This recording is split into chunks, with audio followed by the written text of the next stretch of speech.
Just before we kick this episode off, we have 2 live shows coming up, Rob. Yes, we're doing July 3rd in Denver at the Cervantes Masterpiece Ballroom. Tickets are on sale for that already. And your beautiful city, Chicago, on July 10th. At Park West. I can't wait. I'm so excited. So go to our website, flightlessbirdpod.com. All the details there. Grab tickets. Very excited to see you soon. Also, our show notes. We're going to have links in our show notes, so you can go there. All right, on with the episode. Hi, David. Hi, Hayden. How are you? Well, besides both my children being sick and you catfishing me with another podcast call, pretty good. What's wrong with your kids? They appear to have some sort of cold. They've had fevers. They are terrorizing us as human beings. They have become nightmares. I'm sorry, man. That sounds hard. As someone that doesn't have kids, I feel for you. You don't know. You don't understand. You could never understand. It's the years. That's what's impossible to grasp. You can grasp what pain might feel like in the moment. You can think, oh, it would hurt to have my nails pierced with a metal rod. You can't get your mind around pain that's at a low level that lasts for anywhere up to 25 years. It's just impossible for a human being to grasp. It's not even your fault. Well, this kind of ties in to the topic of today's Flightless Bird quite well, because we're talking about sperm donation in America. Mm-hmm. And sperm donation obviously generates children. Yep, that's the general concept that I understand it to be, yeah.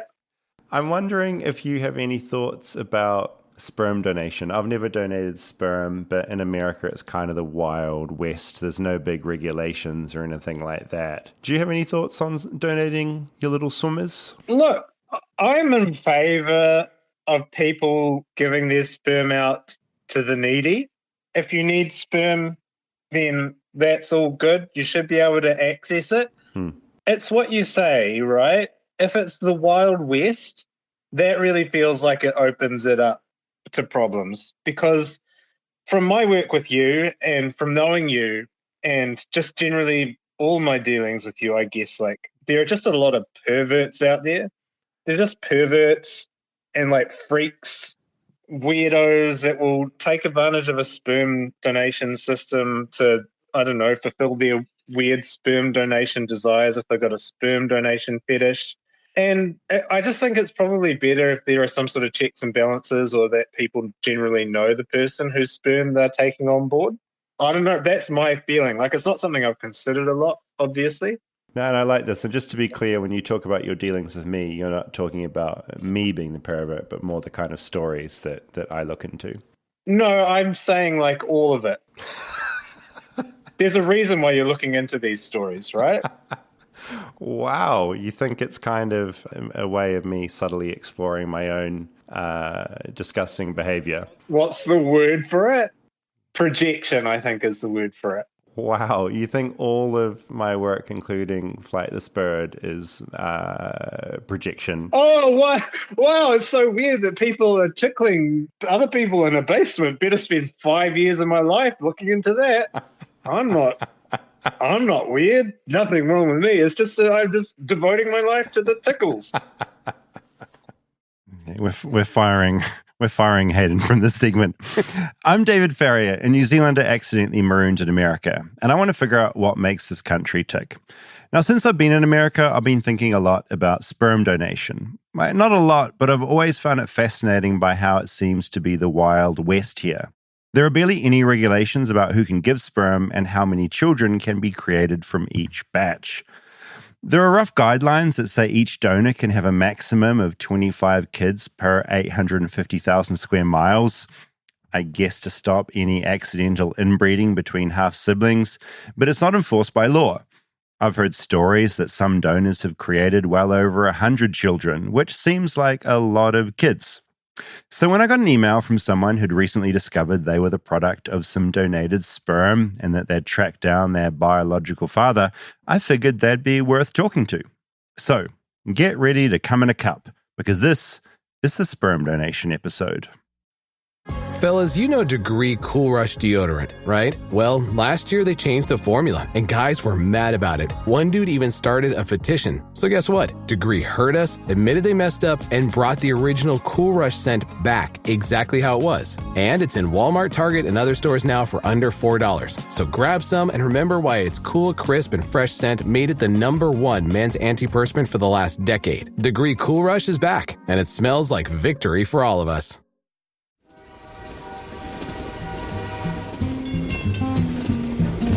Flightless bird, touchdown in America. I'm a flightless bird, touchdown in America. I said earlier, come in a cup. I don't know if you do come in a cup when you donate sperm, but that's sort of what I imagined. What do you do? I've never donated sperm, but I never have either. I think that's what you do. A little plastic cup. Yeah, a with little the plastic lid. cup. That's what they did in the movies. So, cut a long story short, this episode, I meet a woman who found out later in life her father wasn't her biological father. And it's quite a heartwarming story. But I think when I first thought of sort of this as a topic, you do think of all the kind of freaky stories you hear about like maniac sperm donors and doctors swapping sperm and all that kind of thing. Is that you as well? Yeah, doctors swapping sperm because they're super fertile, or the guy that has 150 kids in the neighborhood because he was donating sperm unregulated. Our story is a little bit there, but in a very nice. Today's a nice episode. Oh. But we can talk about some of the freakier stories later. Hopefully that doesn't turn people off. Yeah, we came here for like freaky, horrific stories. This is going to be a nice one. Do you have any general thoughts about just the concept of donating sperm to allow someone, whether someone you know or a stranger, to have kids? Like, does that sort of elicit any sort of emotion? I'm all for it. I think if people need help with fertility is a tricky thing, and if people need help, give them help. Give them help. I completely agree. Yeah. What do you think about the idea of whether, hypothetical situation, you donate sperm, should that child know that they have that their parent isn't their biological parent, that they are a sperm donor, or do you keep it a secret? Is it like Santa? Do you keep it a secret, or do you tell them? Well, I think that's where it gets tricky. It depends. Mm-hmm. It's really up to the parents. I do think if you're not telling your child that they're not biologically yours and they find out later, there's maybe some trauma and trust issues that come out of that. Whereas if you normalize that to a kid younger, like that's all they know. Because I always feel like, and I'm talking out my ass because I don't have children, but I feel like if I had a kid, say my sperm are useless. I don't know whether they are or not. I haven't got them tested. Say they're useless. To have a child, I have to like get someone else's sperm. I just feel, and I just like, as soon as my kid is kind of like old enough to kind of conceptualize what's going on, I'd just be like, my sperm are useless. I got another guy to give them. I'm your dad because I'm raising you, but your DNA is from Frank. What's sperm, daddy? Oh God, I'm having to have the talk. Yeah, I mean, so I get where it gets tricky. We speak very frankly to the boys and almost talk to them at times like they're adults. You don't treat them like dummies. Yeah, but I do get that it is a can of worms, and it's like the whole religion thing. Is sometimes easier just to just follow these rules, and that's why you need to be good. Yeah, we're not getting into the like all the fine, crazy ethical and moral arguments that we could be having right now. Just do what Jesus says. Yeah, I also feel like we could tell Calvin at this age that like babies come from sperm and eggs. Sperm comes from dad, egg comes from mom, and like that creates a kid. And if my sperm didn't work and couldn't have a child, we'd probably tell him at this point. I don't know if Vincent though, because what age is Calvin? 8. Yeah, 8. I feel like in my brain, I'm like 10. When they're 10, they can know. It's like Frank is your biological dad, not David. I mean, I don't think it changes it doesn't change the bond or the like parental nature of being a dad to the child. Like the child doesn't know anything. No, you're the one they else. love. Like you're the one that's raised them. Yeah. And I feel like I feel it's more tricky later on when you have a fully formed identity, you're in your mid-30s. Yeah. And I'm like, hey, I'm not your dad, actually. Yeah, and also surely it gets harder and harder to raise as a topic. Like, when do you bring that up? It's like, oh, we never told you this, but... It turns into just like a trust thing at that point. And also if they find out in some other way as well, right? They're like, why didn't you tell me? Why did I have to find out this way? So when I was originally thinking about this, I was thinking of just going and donating some sperm, like to go through the whole process. But then the more I thought about it, the more I realized I don't want a little David right now? I don't want to procreate. And I was sort of thinking about this, like, why is this? I should say, I don't want to procreate with people I don't know. And I guess my thinking, and I hadn't really thought this through, is that I don't want to be responsible for creating a life if I don't know how that life is going to be raised. I would worry that in this hypothetical world, someone gets my sperm who just ends up being a terrible parent. I go to the worst case scenario. And even though I don't know that's happened, just the idea that it could, because you helped bring this child into the world that is then. And I've just done it for something to talk about on a stupid podcast. Do you know what I mean? Like, that didn't seem like worth doing as content. Yeah, I've been asked that question too, of like, would I donate my sperm? Not someone hasn't asked me to do it, but this hypothetical has come up. Totally. I think I could distance myself to not feel like I need to be a father if someone's like, we need a kid. A couple can't conceive, and they want to have a child. Yeah, I think that makes it different to me as well. If I know the person, I feel like I need to have some sort of connection, and I can see the person that needs it, and I can help. It just, though, also seems like a fine line of being involved to some degree, and like being adjacent to this child when they're in high school and like fucking up. Okay, so I'm going to move into hack podcast territory here with a scenario between two podcast hosts. Say your genitals get mauled in some sort of accident. You're mowing the lawn, they get sucked into the blades somehow, and your genitals are gone. Yeah. You and Natalie have always planned to have a third child. Natalie is like, we need this kid now. Natalie looks at me. She sees an amazingly, genetically amazing specimen, a man, the perfect man. Your words, not mine. I know Natalie. I like you guys. I give Natalie my sperm in a cup. I don't know how the process works. You probably have to go through like an agency or something. How would you feel about a small child? And he sort of has some sort of my face, some of my affectations, some little things come through. They're always pushing their glasses up their nose. How would you feel about that? Well, I don't want a third kid, so if this hypothetical is you got to play along. You got to play along with it, you know? I mean, if it was my kid, like if I'm raising this kid, I think I'm going to have those feelings whether they're biological or not. Like, I don't think my biological tie to my children is what makes me love them. How do you feel when I come over to the house and I have the child and I'm sort of throwing in the air, sort of interacting? You're not sort of going, maybe you're not invited over anymore. Okay, so there we go. I'm getting you deported. Get this guy out of here. It's the end of Flightless Bird, is what you're saying. Okay, thanks for going through that. Well, okay, let's turn it on you. Hit me. Same scenario. Absolutely not. You have a partner. No, absolutely not. See, what have I just done to myself here? I feel like I want it to be a mystery sperm. I don't want to know who the donor is, as long as they've been vetted. And what do I mean by vetted? Not disease-ridden or something? You want to check that cancer isn't running their family. Yeah. I guess there's no disposition to cancer or something. I feel like I don't want to know who they are because I think it would weird me out. And if my kids started doing little Robisms and I'm hanging out with you all the time, I think I would find that unusual. I would prefer that if we needed a donor to have a child and wanted another Mystery. child. I would prefer mystery, but that contradicts your previous opinion of wanting to donate.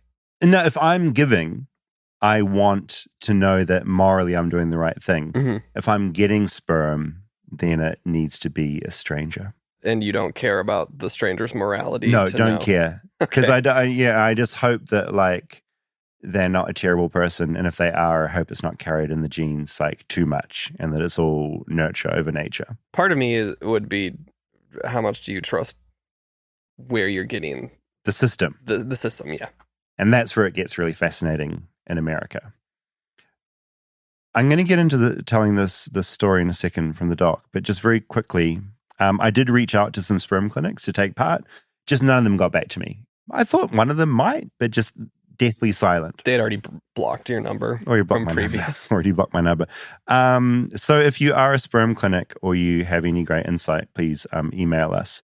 It's kind of pricey in America. The cost of getting pregnant from using donor sperm can vary between $700 and $3,000. That's what I got from a sperm donation website. So like, it's not cheap. Mhm.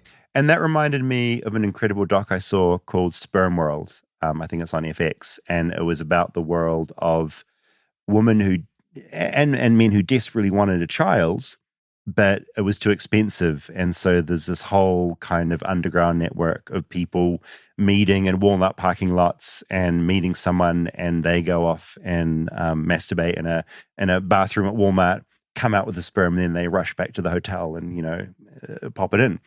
And that's a whole other fascinating world of, because it's what you can afford to do. And there's like a lot of desperate people out there in America who really want to conceive.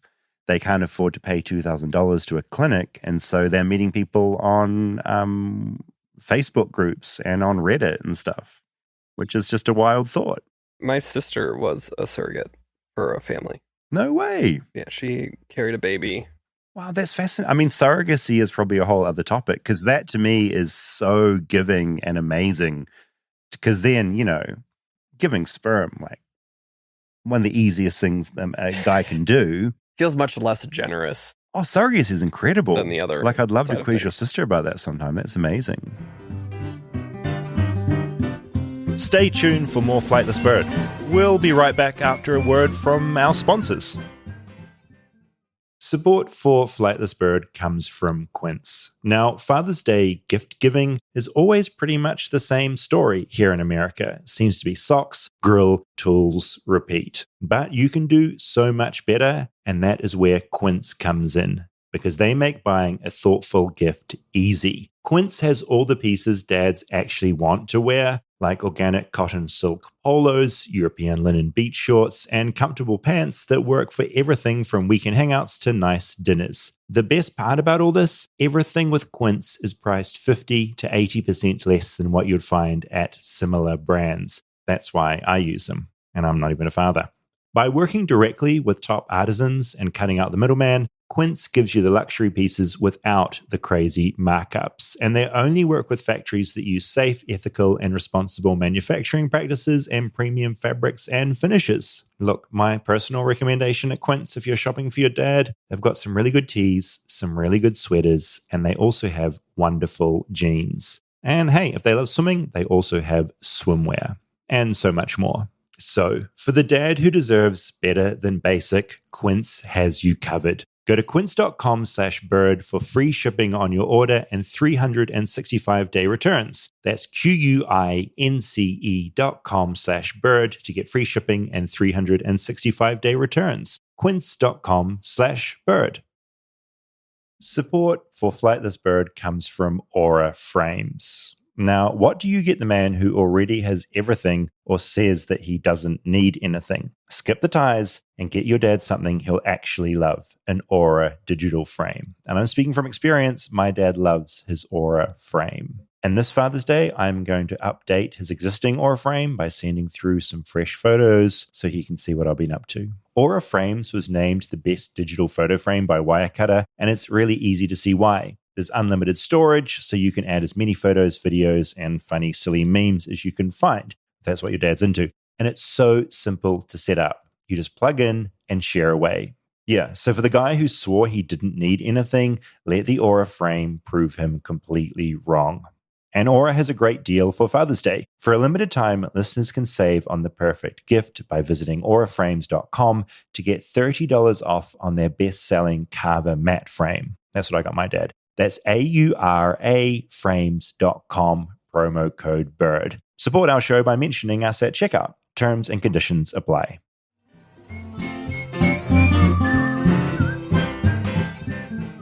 I think fertility in general is a much larger topic that's worth us looking into. Well, I feel like after doing this episode, we're going to hear from a lot of people and it will open up this whole other world. I almost feel like this is like a little primer. Yeah. And it all started out when a Flightless Bird listener, aka a birdie, emailed in. Late last year, I got an email from Sheena. After saying hello, she carried on. Have you ever looked into the sperm donation industry in America? It remains a largely unregulated multi-billion-dollar industry, and I can't imagine it will get more regulated under the current administration. Sheena didn't just have a passing interest in all this. She was the product of this industry. Literally. Her words, not mine. She wrote, I happen to be a product of that industry. I have 81 half-siblings from the same donor, and I've met over 30 of them so far. Here at Flightless Bird, this is the dream kind of email to get. Someone with a uniquely American outlook on a uniquely American thing. Someone with inside personal knowledge of that thing. In this case, about the country's unregulated sperm donation market. And as she put it in her email, I know it's not a strictly American thing, but I do think we do it very American-y. The commercialization of the creation of life is a fascinating and crazy thing. I tended to agree. And so, of course, I had to talk to her. So my name is Sheena Holland-Dolan. I'm 27, and I'm in Cleveland, Ohio. What's Cleveland, Ohio like? I've never been to Cleveland, Ohio before. What's it like? What's the vibe in that town? So Cleveland, it gets kind of a bad rap sometimes. We are sometimes called the mistake by the lake. So we're bordering Lake Erie, which is not even one of the fun lakes, really. Like Lake Michigan and Huron are like really beautiful, but Erie is just kind of a little gross. But we do have the Rock and Roll Hall of Fame. She tells me she used to work at the Rock and Roll Hall of Fame and that there's a good music scene in Cleveland. But let's not get off topic. We're here to talk sperm. American sperm. America, I think, has commercialized the creation of life in a way that no other country quite has. Because a lot of other countries have much stricter regulations on how many kids one guy can have. We have no regulation at the federal level here. I'm looking at the website for a sperm donation place in the US, and she's right. In the US, there are no laws regarding the number of families a sperm donor can help, the site announces. You do not have any legal obligation towards any children born from your donations. All rights and responsibilities are waived at the point of donation. What it's basically saying is you just jizz, get paid, and carry on footloose and fancy-free. But when it comes to the children created thanks to that sperm, well, things can get weird. So I was a sperm donor conceived child. I grew up an only child to a mom and dad. Dad, I thought, was my biological father until I was 20 years old. I found out that that is not the case. My mom finally told me that he was not my biological father, which came as quite a shock and required a bit of therapy afterwards. I feel like you always hear stories of people finding out later in life that their dad isn't their biological dad. When I hear about it, I always wonder, why did the parents wait to tell their kid? Well, Sheena had told me nothing was off limits here, so we went there, into her mother's thought process. My dad, non-biological, became severely disabled when I was 12 due to a stroke. And so she became his full-time caretaker. And I think that really was like an overload on her mental capacity for stress and informing your child that their dad, who they think is their dad, is not biologically related to them, is a huge stressor. So I think it was just one of those things where she didn't know how to bring it up. And that went on for 2 decades. That was until Sheena's mum sort of clunkily told her, trying to do the right thing by letting her daughter know she was at no genetic risk of getting a stroke. That just because her father had had a stroke, that didn't mean Sheena would.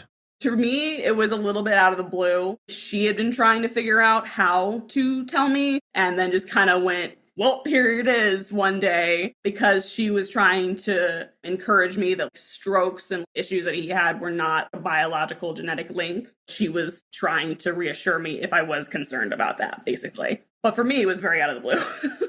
How did that shift your perception of who you were in the world? Or was it more just an issue of trust between you and your parents? So I remember the day that I found out very vividly. 20 is already a rough age, figuring out like who you are and where you belong in the world. You're not 21 yet, so like you're just on the cusp of being a real person. And I remember very vividly going up to my bathroom mirror, staring at myself and having this very dramatic moment of like, who am I? Who am I now? I feel like a whole chunk of understanding had been ripped away from me. In a way, it didn't change my day-to-day at all, but it did change everything because I needed to recalibrate what my whole life meant. And part of that recalibration involved doing some detective work. She set out to find her biological dad. So I'm naturally like a person who can't live without all the information. My degree is actually in journalism for that reason. So I decided I was going to do a 23andMe to figure out what's my ethnicity, what half am I missing here, basically. Sheena had started by asking her mum if she knew who the donor was. She didn't. She had a donor code number, but he was anonymous. Now, in New Zealand, donors must be available if their donor kids decide to reach out. It's part of the deal. There's a central register of offspring and donors, and once a kid is 18, they're allowed access. That's not the case in America. There's certainly no central tracking, and only 40% of donor births are reported. That summer, I did a 23andMe, did the little spit in the cup, sent it out, and just was like, well, whatever happens, happens. When the results came in, Sheena says she found out she was basically the whitest person alive. So she knew her biological dad was pretty white. Of course, once you're on 23andMe, you get to meet other people who are also doing their own detective work. One day on the 23andMe, I got a message, and the message was from my great uncle on my donor side. And he said, hey, this might be weird, but I know who your family is, your donor. And I was like, are you sure? He goes, yeah. And he sent me this article from the Washington Post that was like, woman finds 40-something siblings. And it shows a picture of them like romping around in a field.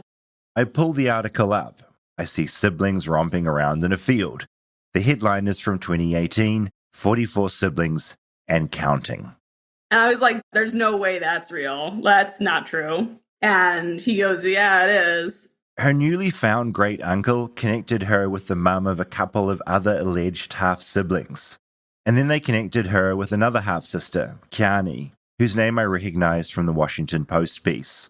And Kiani told Sheena she actually had quite a few half-siblings, like more than 10, more than 20, more than 30. Wait, how did that feel, that moment of going, oh my goodness, I thought I was an only child, but I've got quite a few siblings? Yeah, it was shocking. My world was rocked by that. So I, at the time, was the 47th sibling found. I was in college at the time, was like walking around campus contemplating, what does this mean? Going from being an only child to having 47 other yous rocked my world a little bit. This whole time, she found herself wondering what her biological dad was like, his personality, his demeanor, his everything. I had no idea what he looked like, nothing really to go off of at all. The sperm clinic had told her mother that the donor was apparently very creative and that he was a writer. Which is true, and that he looked like Tom Cruise, which is not true. How does she know he doesn't look like Tom Cruise? Well, her and her half-sister Kiane went to meet him, to meet Nate. Stay tuned for more Flightless Bird. We'll be right back after a word from our sponsors. This is an ad by BetterHelp. Now, I'm not going to be the first one telling you this, but when it comes to men, there is a real stigma around mental health. It was the case in New Zealand. It's certainly the case in America. And increasingly, men are understanding that strength comes from maintaining a healthy mind. Around 6 million men in the US suffer from depression every year, and it's often undiagnosed. But the fact is, it's okay to struggle. Real strength comes from opening up about what you're carrying and doing something about it so you can be your best for yourself and everyone that's in your life. If you're a guy and you're feeling the weight of the world, talk to someone. It's that simple. Anyone, a friend, a loved one, or a therapist. I've done therapy in the past and I've found it incredibly helpful. Once you find the therapist that's right for you, they can really make you see things differently and you can adjust the way you think about the world and yourself, and it can be a really big help. With over 35,000 therapists, BetterHelp is the world's largest online therapy platform, having served around 5 million people globally. It has an App Store rating of 4.9 out of 5 based on 1.7 million client reviews. That's a lot of reviews. It's convenient as well. You can join a session with a therapist at the click of a button, helping you fit therapy into your busy life. Plus, you can switch therapists at any time. As the largest online therapy provider in the world, BetterHelp can provide access to mental health professionals with a diverse variety of experience. Talk it out with BetterHelp. Our listeners get 10% off their first month at betterhelp.com/bird. That's betterhelp.com/bird. Support for Flightless Bird comes from Spot and Tango. Now, you will be aware of this already if you listen to the show, but my wonderful co-host Rob has a wonderful dog. And Rob has recently switched to feeding his dog Spot and Tango's Unkibble. It's been a total upgrade for the little muncher, and they eat it up like it's their favorite thing in the entire world. Spot and Tango's Unkibble is everything that regular kibble isn't, made with real human-grade ingredients and personalized to what your dog actually needs. It's dry food you can feel good about, and it's pantry-friendly as well. And yeah, Rob's dog can totally taste the difference with Spot and Tango's Unkibble. It's made with 100% whole, fresh ingredients, like real USDA meats, fruits, and veggies. That's vegetables. But it's 40% less expensive than frozen food. I went over and gave Huxley a little scratch the other day, and he is looking great. His fur is glowing. Oh, the other thing, there's also no more guessing about how much to feed your dog either. Spot and Tango creates a custom plan based on your dog's age, weight, breed, and their activity level. Rob's dog, very lazy. And they include a pre-measured scoop, so you get it right every time. Upgrade your pet's bowl with Spot and Tango Unkibble. For a limited time, go to spotandtango.com/bird and use code BIRD to get 50% off your first order. That's spotandtango.com/bird. Code BIRD to get 50% off your first order. spotandtango.com/bird. Code BIRD. We off? 30 seconds of carefree bliss. Oof, like wind in your hair carefree. Oh, like using Clorox Disinfecting All-Purpose Cleaner in the home carefree. Yes. Like dog slobbing on the coffee table and cleaning it with Clorox Carefree. He's on a roll now. Spit toothpaste on the faucet. You got it. You got it. Peanut butter on the light switch. Oh, spritz, spritz. Spritz, spritz. Clorox, man. Clean feels good. Okay, we're back. Use as directed. I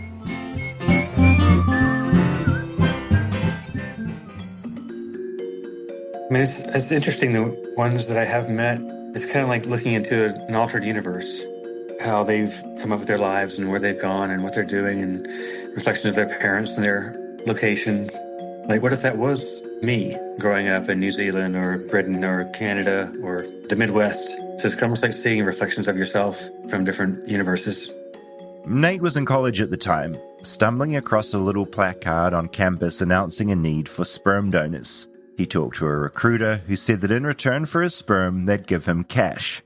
Getting paid to masturbate? Who wouldn't? I think it was like 40 or 50 bucks per acceptable sample. And you could only go maybe once or twice a week. And sometimes if your sample wasn't acceptable, they wouldn't pay you. You don't get paid to donate sperm in New Zealand, but in America, you do. A website I looked at said that today, donors like Nate can earn up to $720 a month if they have good, healthy sperm.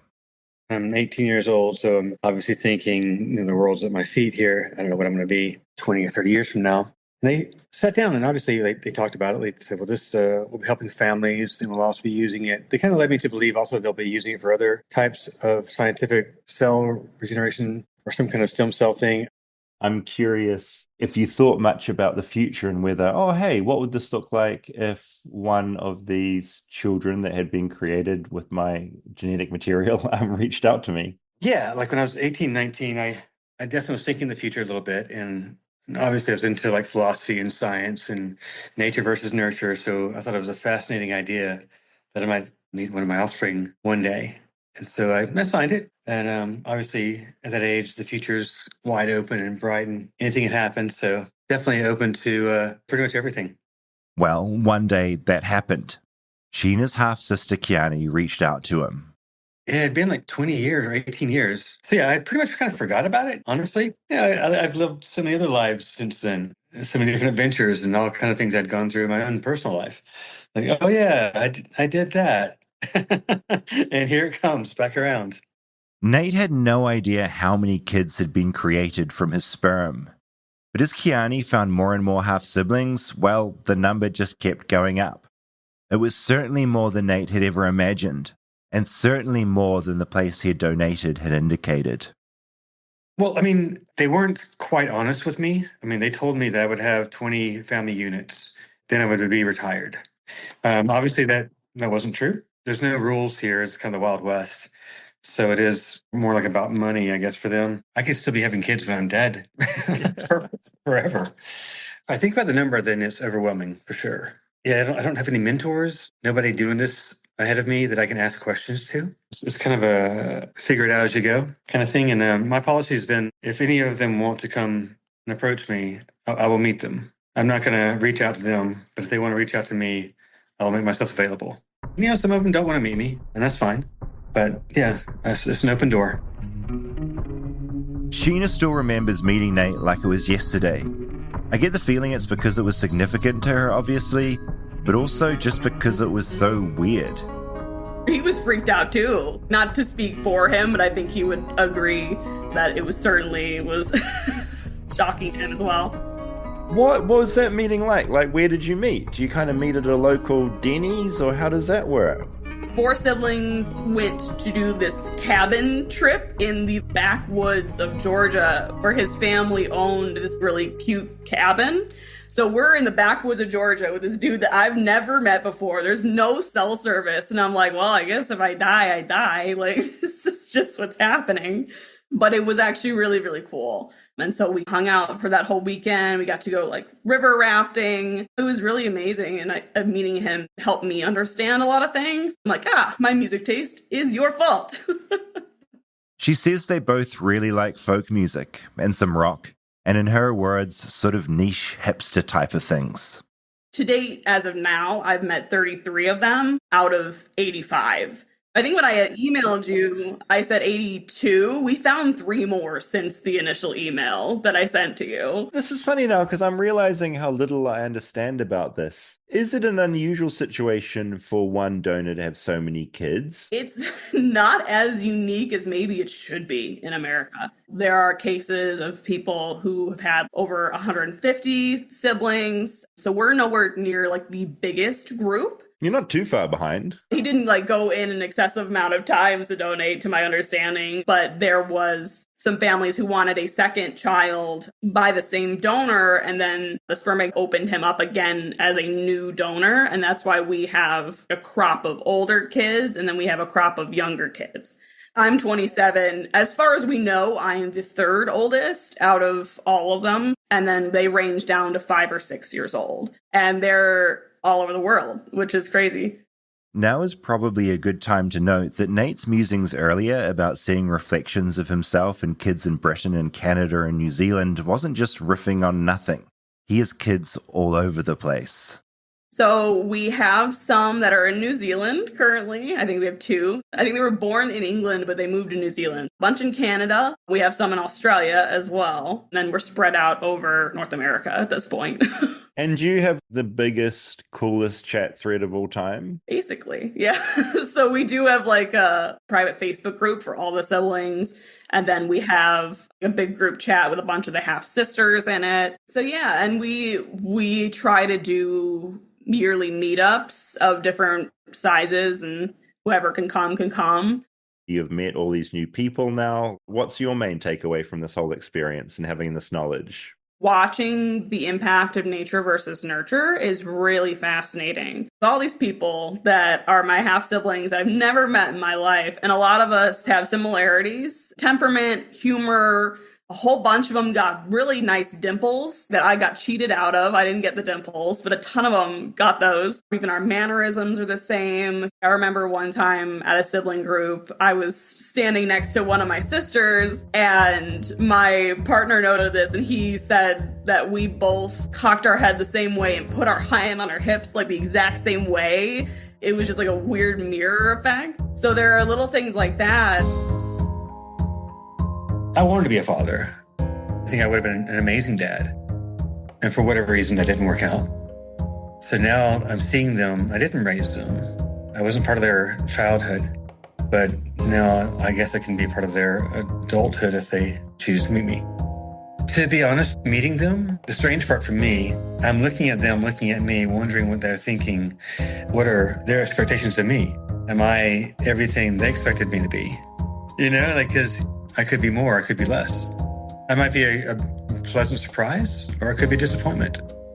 But sometimes it might be better even just to have your imagination be the thing that represents your father.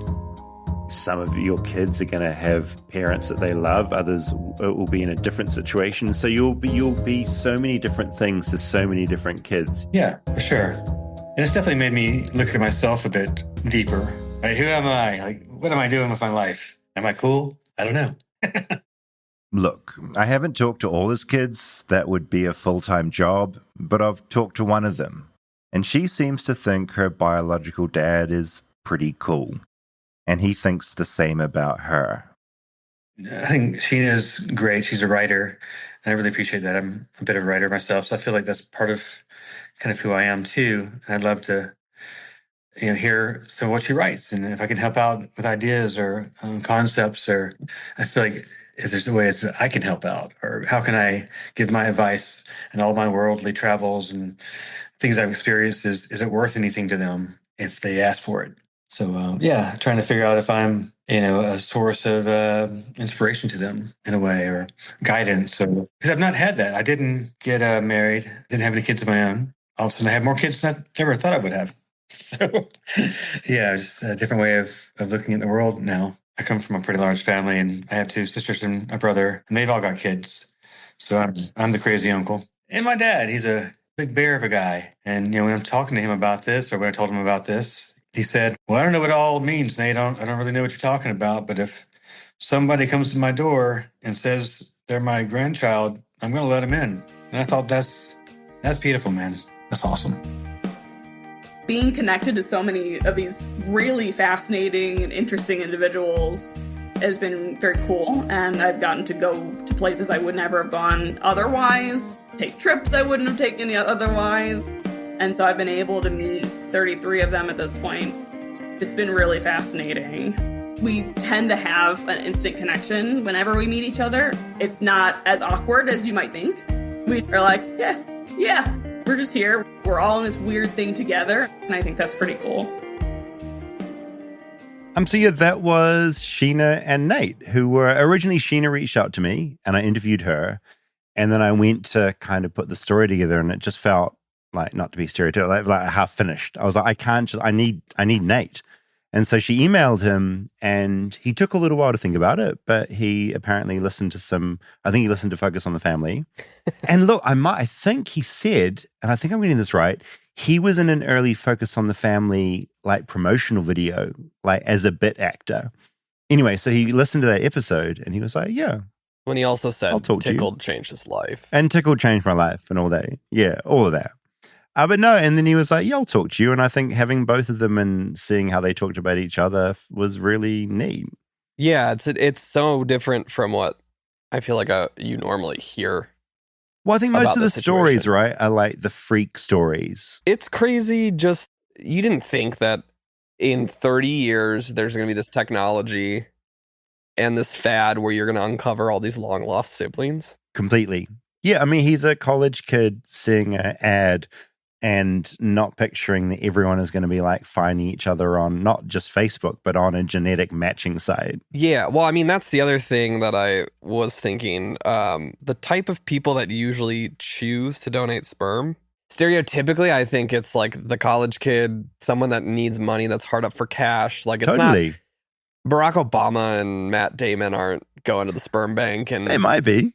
But no, I know what dropping you in a mean. No, cup. it is. It's like I always picture students who need some Yeah. cash going in and doing it. So it's interesting too that that's the pool, and it's such a gamble. Then it seems like too of like, all right, we'll see how this guy turns out. Kind of, right?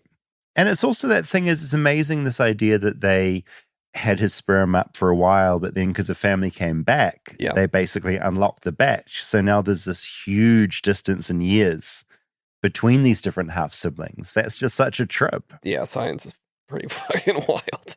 And also, I think something Sheena says is that the clinic at the time, and I think this attitude has probably changed a bit, but they told her mum, whatever you do, don't tell your kid. Like, keep it a secret. And I think that was kind of the old messaging that they used to have. Yeah, well, I'm like mental health was barely Even on a blip on the radar. I do find it interesting too, the expectation on a sperm donor father. He had every right to just be like, no, I don't want this relationship and like leave me alone. Yeah, because I imagine as someone who was donating sperm back when he was 17, he wasn't imagining I'm going to meet 33 kids who I've helped father. But like later in life, he's obviously made the decision, if they want to get in touch with me, I'm happy to hang with them. And that's like a big thing to do. That's a lot of coffees. Yeah. That's a lot of river rafting trips, at the cabin. Yeah, I mean, and it's really cool that she was an only child and then found this whole new community of siblings. The group chat they have and stuff will Yeah. be friggin' wild. Nate photographed, I think, Kiani, her half sister, photographed her wedding. There's cool stuff like that. That's pretty, and he's a photographer. That's kind of amazing, that kind of stuff. How would you feel if Pam calls you up right now and says, you've got, not that you're not your dad's. Okay, I like that scenario too. I'm curious. I know. Yeah, but what, you have 30 other siblings? Yeah, you have 30 other kangaroos hopping around New Zealand. It's more Australia, but yeah, I'm fine with it. What does that do to you mentally, though? Like, are you on the hunt to go meet all 30? Or are you just like, eh? Not really. No, I don't. To be honest, I don't. It's like a novelty and it's interesting. I feel like I don't have this burning desire to like learn more about what that DNA looks like. But if some of them reach out, I'll be curious. But I feel like I'm kind of a loner when it comes to family. It's like when I meet a distant cousin, it's like I'm there like meeting a stranger. It's just like I think agree with some people that. feel this like, oh my God, you're my long lost cousin. It's so amazing to see you. I'm like, I could be having coffee with like a random person I bumped into at a store. Yeah, I think a sibling, though, is different than a long lost cousin. This is true. You with the different hat on, essentially. Yeah, I know. I still don't care that much. Yeah. It's like, unless I grew up with you, I'm curious, but I'm not highly motivated. The biological connection doesn't matter to you. I put more focus on even like a really good friendship with someone. It's more about like those connections as opposed to biology, maybe. This all might change when I find out that I have 30 like half siblings. Children. Or children. Yeah. I do find the whole nature versus nurture interesting. I don't think it would be earth-shattering to me to find out that I have siblings and that I like to know who I am. I need to go meet all of these people. But I would find it interesting. Like, it would feel like all these little parallel universes that exist in the real world. Because even with like my kids, seeing things like ticks of Calvin's that are like, I remember doing that. Well, I get that, like looking at the way my granddad or my dad have certain mannerisms as I get older, Yeah. I recognize that more. So, oh no, I'm doing that thing that I truly didn't like. But part of that could also be nurture still. Oh, 100%. How I'm raising my kids is obviously influenced on how my parents raised me. And I don't know if it's like just biological that he's this way, or it's because I'm doing the same things my parents did. And when it's weird tics, it feels more genetic. Completely. Or yeah, what Sheena was talking about just the way she was like standing, like hands on hip, and like the way the head was like, it's a trip to think about this stuff. I guess that would be more my intrigue of it if I found out I had a bunch of siblings. So you'd look for them, you would, or be open I to it? wouldn't like change my life to go. Yeah, they're not moving into your house. Just No, but I think it would be interesting to observe and meet these people and see.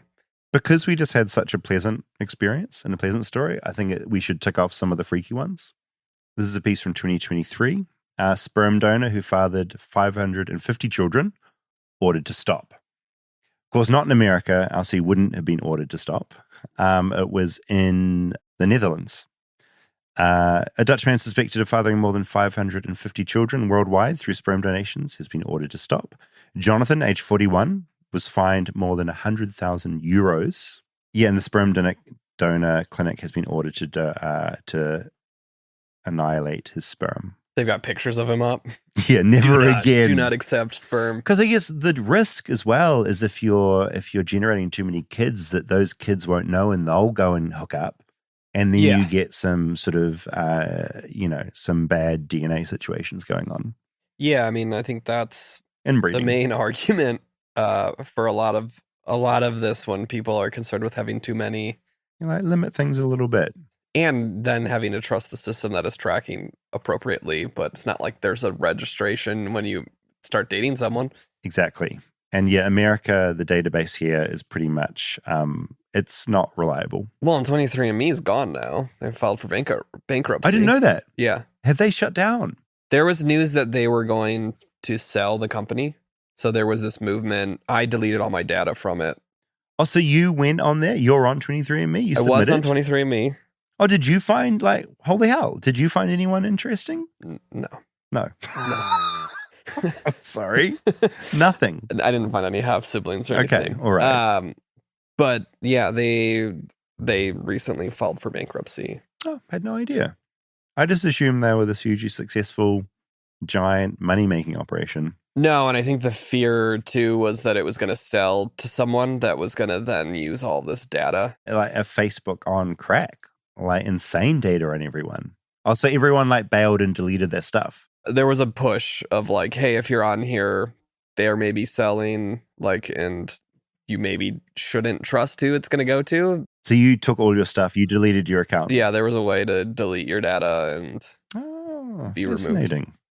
Another headline, lawsuit alleges ex-Harvard Medical School professor used his own sperm to secretly impregnate a patient. You hear these stories a lot. Yeah. That was in Boston. A former professor at Harvard Medical School and founder of one of the nation's largest fertility clinics is accused of secretly impregnating a patient in 1980.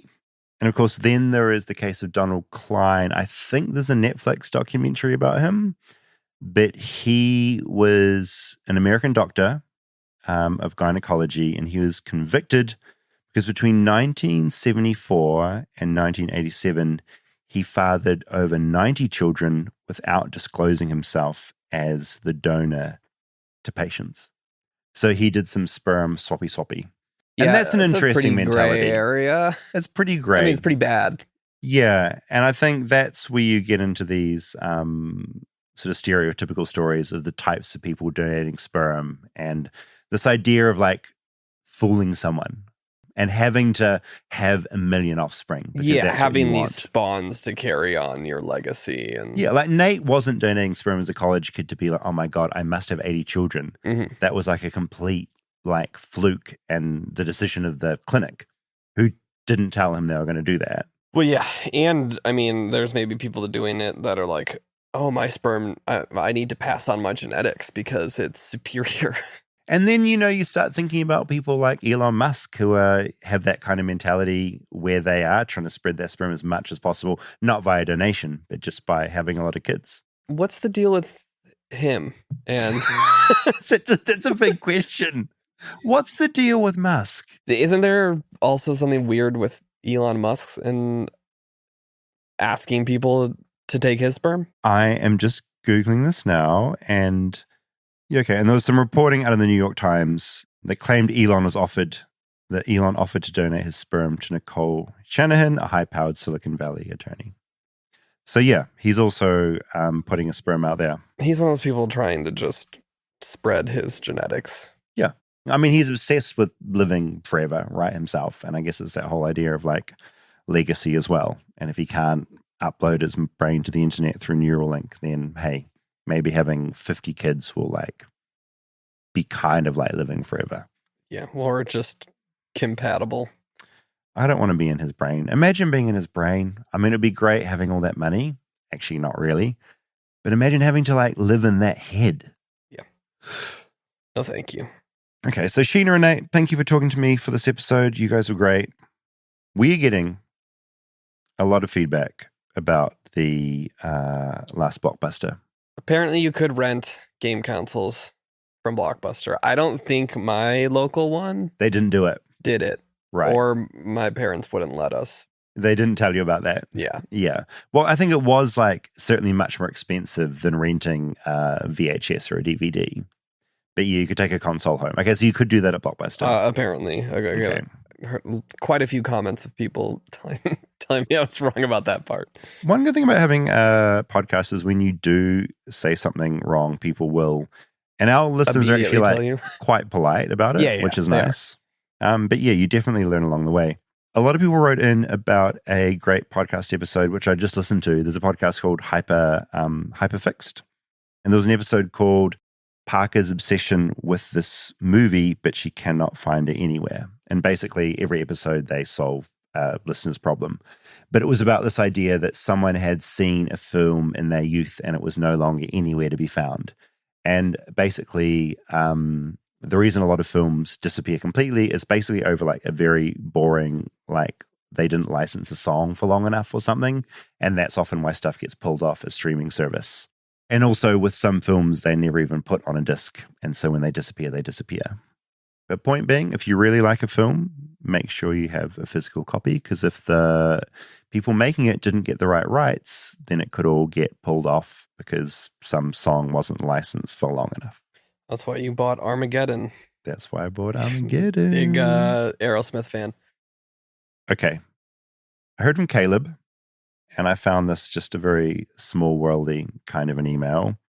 I actually worked in the Video Easy in Bethlehem that was your local, David. So just to clarify, Video Easy was New Zealand's other big chain. Bethlehem was in New Zealand, not the other Bethlehem. Not the town you were born, though. But not the town I was born in, but I went to high school there. And you claimed you were born there for other people claimed I was born there, and I just didn't correct them for a while. Okay. I wasn't openly misleading people.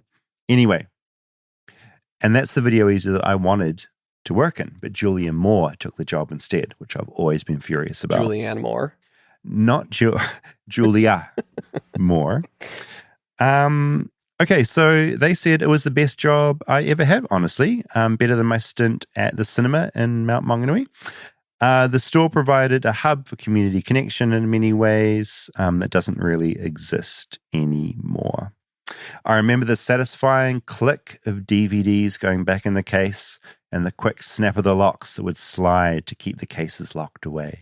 Streaming just doesn't hit the same, and I think we lost something when these stores closed down. Thanks for the trip down memory lane. Given that I'm 42 this year, I no doubt served you many a time, David. No erotic DVDs, I'm sure. Winking face. I didn't get any erotic DVDs. Does reading that make you jealous that you didn't get that job? No, that's what I wanted. Or resentful? Like, oh my God, like Caleb had my dream job, and not only that, but it actually was a dream job. But maybe your drive to get into movie making wouldn't have been the same if you were satiated at the if I wasn't fueled with that passion of Yeah. like needing to do something in that space. Morgan wrote in, I live on a remote island in Alaska. The fishing town I live in is called Sitka. It's bigger than a village, but only 8,000 people and 13 miles of road. There's not a whole lot going on. Our underwater internet cable was damaged. I just love these stories are so specific. It's crazy that people there are listening to this. No, this brings me so much, like this makes everything worthwhile. Our underwater internet cable was damaged by a boat anchor and the whole town was out of the internet for a very long time. It was wild. I was so thankful to have a ton of DVDs with me for me and my husband and child. The town was out of internet for 2 weeks. It was crazy. Morgan, the end of the story. Ended abruptly. Point is, without those DVDs, would have been very bored. Amy, hey, David and Rob. Big fan, loved the Blockbuster epi. I worked for my locally owned video rental store when I was in high school. You are 100% correct about the smell. Maybe it's different to the Blockbuster smell, but at all video stores owned by this family in my city, they all smelled the same. So plastic videos and the carpet. We also had an adult room behind a door. As a young adult, I was mortified to go in there to return videos to the shelves. I was even more mortified to see friends of my parents and men from their church come in on their lunch breaks and rent 4 pornos and then return them an hour later. Yikes. Christina wrote in with the subject line Colombian film piracy. Loved reminiscing about Blockbuster. Listening along, I was reminded of how the rental DVD market evolved in Colombia. Anti-piracy and copyright laws are pretty much non-existent and unenforced here in the mid-2000s. And as DVD began to take over, VHS piracy was thriving. Pirated DVD stores began to emerge. There are a couple near my house with beautiful storefronts and layouts. It was obvious all movies were illegally obtained, but it was just so much cheaper. One of the main reasons for Blockbuster's demise in Colombia was actually this black market. Streaming culture arrived much later. But I just really like that they made the stores look official. Yeah. Like made them look slick. It wasn't like selling them like on a pavement. Yeah. It was like an official looking store. Looking back, it's wild how these illegal stores openly operated and actually thrived. She said there's actually now a cottage industry of illegal streaming platform access. People openly publicize these services on the streets. You pretty much pay a random guy a small fare and they grant you access to any streaming platform you want. So yeah, go Colombia when it comes to piracy. Not that I'm encouraging piracy, but it's always like, I know something about piracy does, the thing I like about it is it is access for everyone. Yeah. I'll always like Pirate Bay for that reason. Like if someone can't find something I have on a platform, as well as saying Google it, I'll sometimes say, just go to Pirate Bay. Pirate Bay, it's still a thing. It's still a thing. People are still torrenting. Yeah, it's still a thing. And it's great that streaming offers a legal way to do it. Yeah. And you should do that if it's an option. But like, I do like that Pirate Bay is still sitting there. Yeah, I mean, access for everyone is a good thing. Yeah, and it should, if something is dropped off DVD or is not sold anywhere, then you probably will find it on a torrent. I mean, that's why we podcast for free. That's why we podcast for free. Laura wrote in saying Blockbuster's nostalgia hit hard.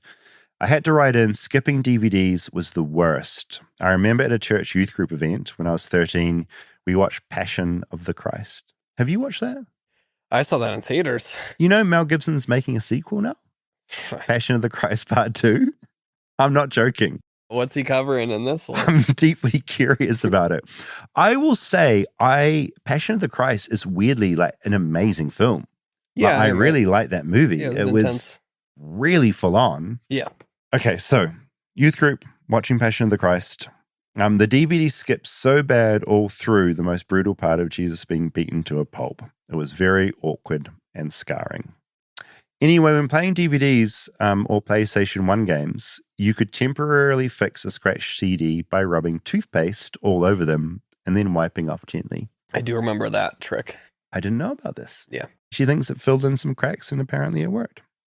Thank you, Laura, who is a Kiwi currently marooned in Australia. Okay, Mitch. They worked at Video Easy in Australia. The first DVDs we had were Matrix and Austin Powers, The Spy Who Shagged Me. 2 great films. We all know why VHS beat out Betamax as the standard format, even though Betamax is a superior quality. It's because porn came out on VHS, which is true. You often find that like porn leads the way in what technology wins.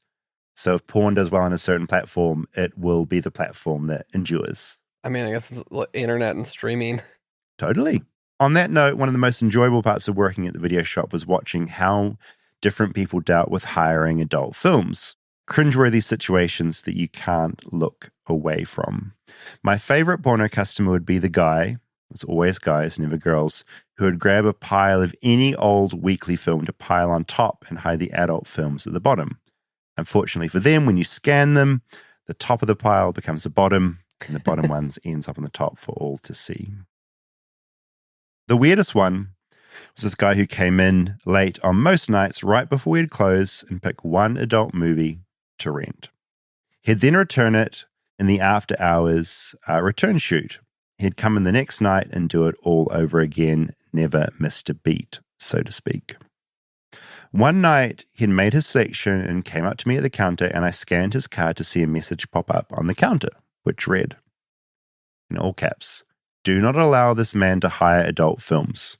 He has requested this himself and doesn't want us to let him hire them anymore."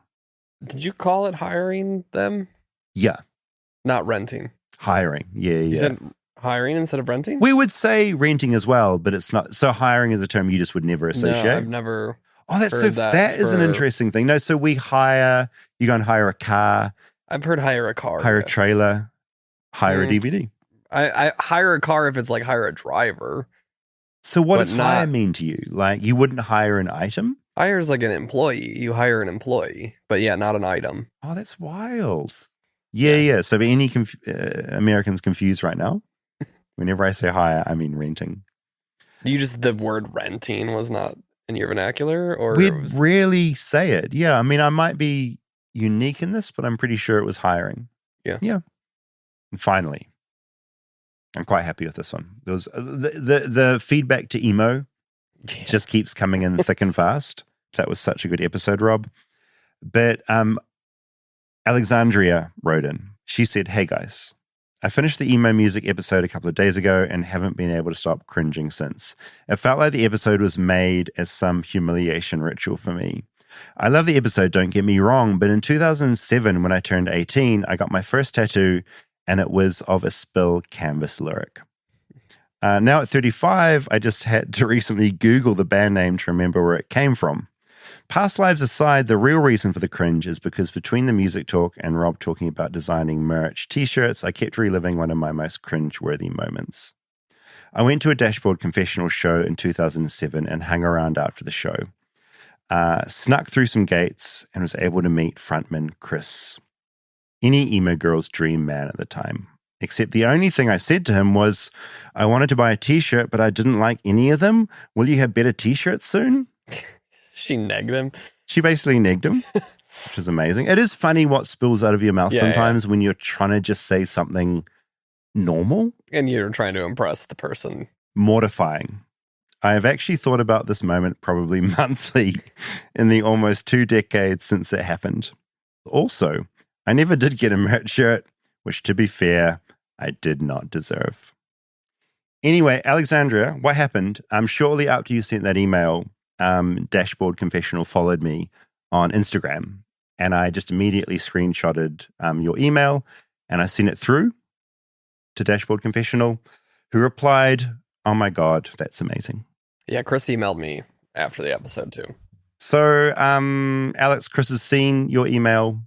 He says, "Oh my gosh, that's amazing." So take from that what you will. There's no way he is remembering a fan say that. But I like that he now knows the story. No, it's great that he knows the story, but any fear that she has that he was resentful of a fan that said that about their merch, definitely did not. It'll be out in the wash. Yes. Yeah. You don't need to think about it anymore. You can have some peace in your heart. Yes. And he's now seen your memory and has given him a nice little laugh and a memory. So thanks for that. If you have any feedback for this episode or any episodes, what's our email, Rob? Flightlessbirdchat@gmail.com. Such a friendly sounding email. Yeah. Do you remember your first email address, what it was? Like Slutsayer66 or something. You must have had something. I mean, yeah, I had screen names were more What's your screen name? what it was. I had emo music related. The Academy Rocker. It's good. This was a screen That's name for cool. a while. I like that. Yeah. I like that a lot.